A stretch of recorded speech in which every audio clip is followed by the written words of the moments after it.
Hey, it's Bridge.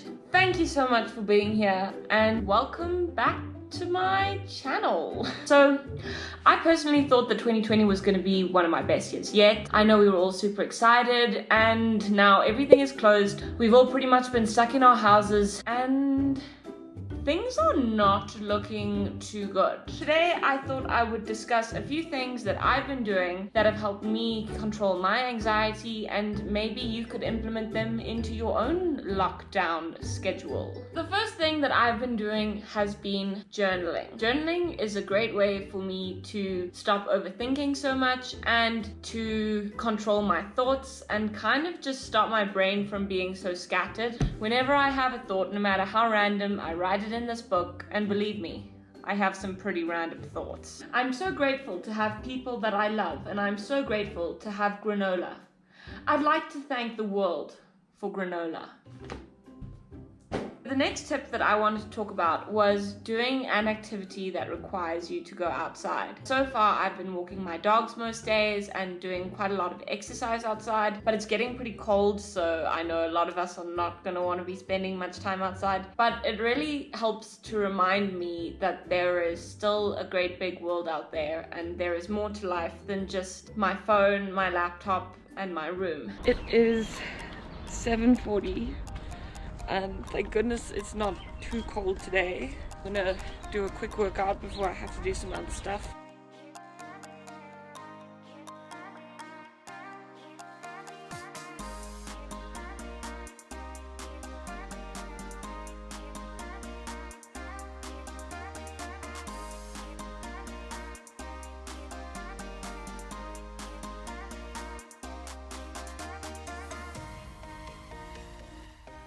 Tip number 3 is working on hobbies that you haven't had time to work on. As I said in my previous video, I had a high carb, low fat diet for a very long time, which meant that everything that I cooked was also very low in fat. So I've now been trying to broaden my horizons and try foods that have some fat in them, such as peanut butter balls or almond butter balls, some lunch dishes that have a little bit of oil in them, and I've really just been trying to experiment with foods that I normally wouldn't eat. So for today's lunch, I'll be including a little bit of sesame oil and some extra virgin olive oil. I'm trying the recipe as its maker intended, and it's been going pretty well. I also have several nut butters, coconut oil, because, you know, sesame seeds, which are good for the soul and for you.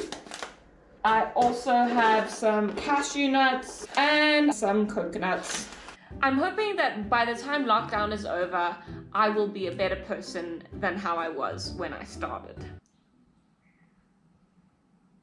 My fourth tip is gonna sound a little bit strange, but it's hydration.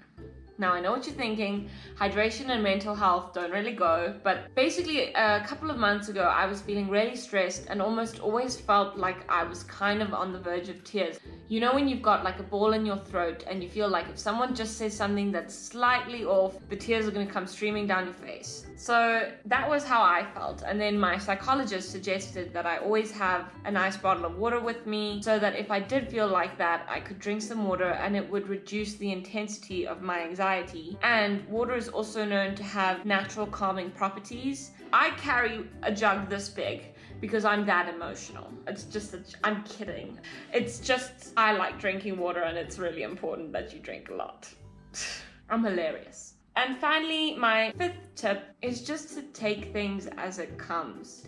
If you want to have a pajama day, that's okay. If you want to eat the entire jar of granola, that's okay too. I know pandemics are stressful, just as long as you're doing what's healthy for you. I've had days where I just wear my pajamas, then I change into some leggings, then I'm back into pajamas. That's fine. That's okay. I've also had days where I do absolutely nothing and suddenly it's 5 o'clock and you think, better start working. Still do your assignments, people. Just hand them in. Just get them into your lecturers. It's all you need to do, or your teachers or whoever. Just just do some work as well. We're gonna get through this together. I'm here for you. You're gonna be just fine. I want to mention that I understand that I'm in a privileged position where I have access to mental health facilities. I have a garden. I'm not under financial strain, and I'm surrounded by people that I love. I understand that this plays a big role in people's anxiety, and I hear you, and if you need any help, you know where to find me. Hey, sorry, it's me on a different day. I also understand that the police brutality and injustices that have been happening around the world have also been a major cause of anxiety in 2020, particularly in South Africa, where so many innocent people have lost their lives. Even though talks about the Black Lives Matter movement are starting to die down on social media, I want to encourage everyone to continue to educate themselves and to continue to fight for what's right, because it's the only way that things are ever going to get better. Please feel free to give this video a like and a subscribe, because it would really help me. I'm just trying to be famous. And you can expect some recipes coming from me, and also a couple more how-to tips, and we'll see what else comes our way. Thanks so much. Bye.